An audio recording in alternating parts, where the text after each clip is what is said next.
I grew up here in Grand Rapids, Michigan, and I left here as soon as I possibly could. I attended this wonderful institution, Calvin College. They didn't know it, and I didn't know it at the time, but Calvin was part of my own personal underground railroad. It was a holding station until I could map out my next steps to freedom. As a young man, I did not know why I wanted to get out of Grand Rapids so badly. I only sensed that my questions about this place, this town, were too big to be answered while I was in it. I have been back and forth to Grand Rapids many times since I moved away, but this past summer I did something that reminded me of not only why I moved away, but also of some of the crucial questions that have shaped my life, haunted my life in racial America. This summer, I taught a short course on race and geography for the Institute of Christian Worship here. And as part of that course, we did what I call a racial geography tour.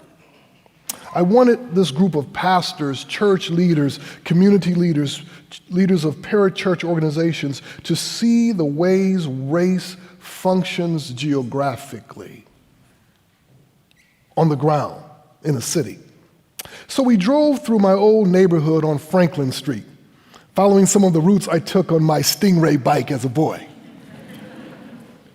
We drove down to Division Street, up on Hall, over on Burton. We drove all around my old haunts that I traveled as a boy during those beautiful, short, intense summers that mark life in Western Michigan. We drove from Grand Rapids, Central City, if you will, to East Grand Rapids. Those of you who don't know the geography, don't worry about it, just follow this. We drove from neighborhoods strangled by landlords and money neglect to neighborhoods that have never known a moment of absent care, with lawns that have been manicured for decades, ever since I was a boy. We drove on Wealthy Street and saw the power of a slow gentrification. And I looked once again at the pitiful green spaces in the Black and Hispanic communities that are nothing less than an insult to life. What we saw as we drove around was not a commentary on how people care for their property, but how place always plays in and with race.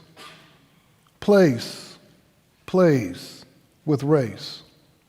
Grand Rapids is no different from so much of racial America, where geography and race shape the contours of how we live, how we think, and how we dream. And it is dreaming that I want to talk to you about today. Dreaming. The kind of dreaming made possible by the land, by the ground, and the kind of dreaming that is made strange, made sick by the way we inhabit the ground. My friends, the ground carries our wounds. It bears witness to the racial wounding that is America, and we have learned to dream our futures on the wounds.